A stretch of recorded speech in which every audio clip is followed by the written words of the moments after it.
Hello guys, কালকে একটা দিদিভাই ভয়েস করছে, আজকেও ভয়েস করছে সকালবেলা।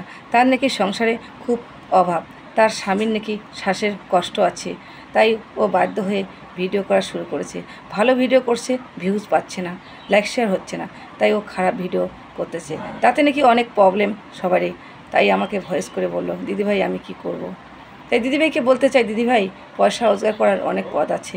হয় তুমি লোকের বাড়িতে বাসন মেজে পয়সা রোজগার করো, আর না হলে সেলাইয়ের কাজ করো, আর না হলে বাড়ি বাড়ি কাপড় বিক্রি করো।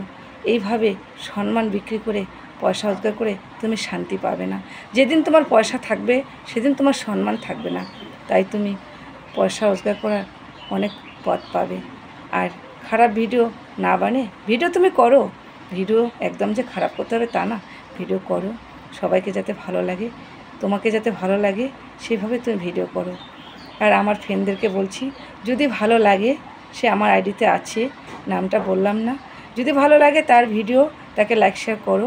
আর যদি কারো পছন্দ না হয় তাহলে লাইক শেয়ার করো না। সবাই ভালো থাকো।